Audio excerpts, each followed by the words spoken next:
धर्म एव हतो हन्ति धर्मो रक्षति रक्षितः तस्माद् धर्मो न हन्तव्यो मानो धर्मो हतो वधीत।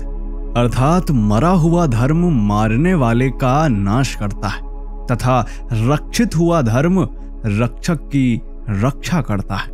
इसीलिए धर्म का हनन कभी न करना, इस डर से कि मारा हुआ धर्म कहीं हमको न मार डाले। दोस्तों, धर्म का उदय तो सृष्टि के साथ ही हुआ है, परंतु फिर भी धर्म को लेकर आजकल बहुत से लोग काफी ज्यादा दिग्भ्रमित हैं, क्योंकि पिछले 2-3 हजार सालों में कई मजहब व पंथों ने धर्म का चोला ओढ़ लिया। धर्म तो केवल एक ही है जिसे सनातन धर्म कहा जाता है, और आज जितने भी पंथ व मजहब हैं उन सबका उदय इसी सनातन धर्म से हुआ है। इस संसार में धर्म ही सार है, क्योंकि धर्महीन जीवन का दूसरा नाम सिद्धांतहीन जीवन है, और बिना सिद्धांत का जीवन उस नौका के समान है जिसमें पतवार ही नहीं है। भारत देश को सनातन धर्म का केंद्र माना जाता है, क्योंकि भगवान के सभी अवतार इसी भारत देश में हुए हैं। इसके अलावा सबसे ज्यादा सनातनी भारत में ही रहते हैं। सनातन धर्म भले ही मुख्य रूप से आज भारत तक ही सिमट कर रह गया है, परंतु आज से 2500 वर्ष पहले तक समस्त विश्व में केवल और केवल सनातन धर्म ही था, जिसके प्रमाण आज भी विश्व के हर एक देश में मौजूद है।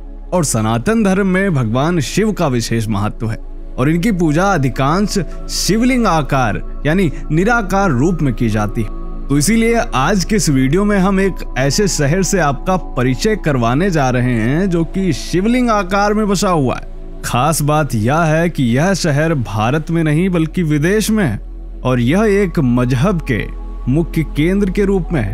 तो दोस्तों, बने रहिए हमारे साथ वीडियो के अंत तक, और कमेंट में हर हर महादेव अवश्य लिखें।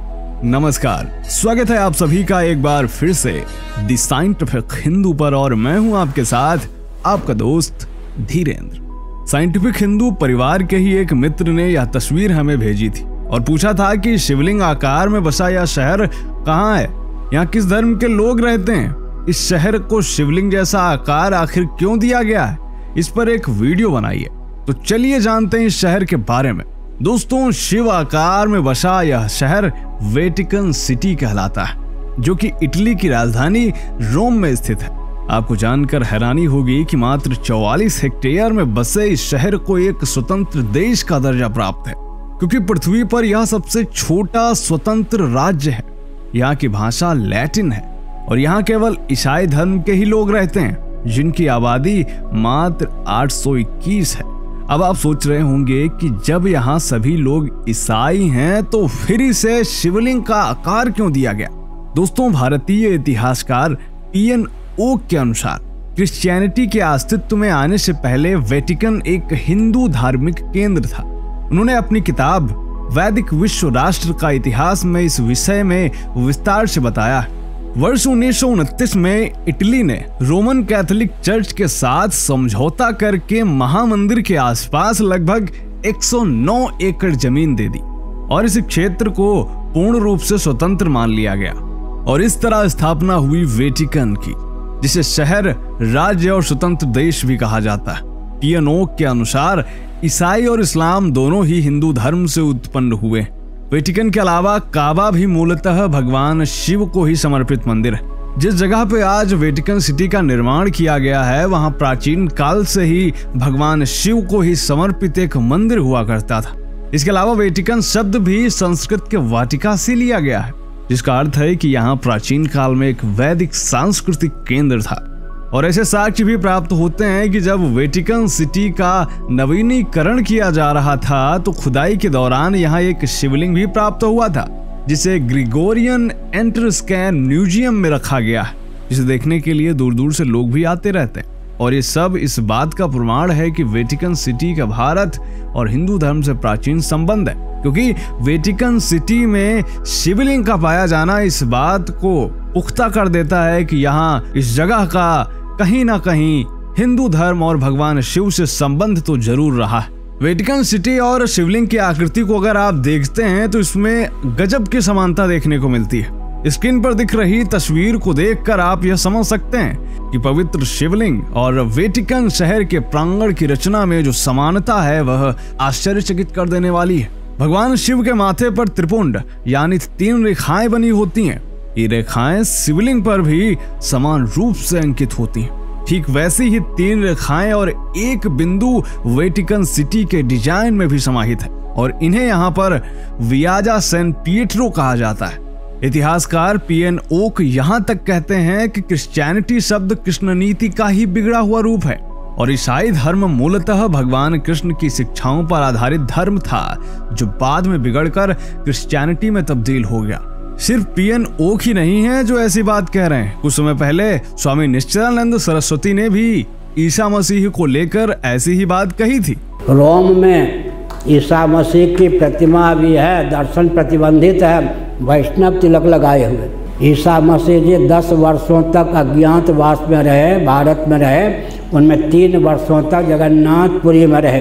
जो हिंदू क्रिश्चियन हो रहे हैं उनको मैं संकेत करता हूँ आप वैष्णव हो जाइए, क्योंकि ईसा मसीह वैष्णव थे। और यही नहीं, ईसाई या मुसलमान जो आमीन शब्द का उपयोग करते हैं वह सनातन धर्म के ओम का ही प्रतिबिंब है। ये बातें सुनने में आपको थोड़ा हास्यास्पद अवश्य लग रही होंगी, लेकिन जिन्होंने इन सब के बारे में अच्छे से अध्ययन किया है उन सबको ये बातें पता होंगी।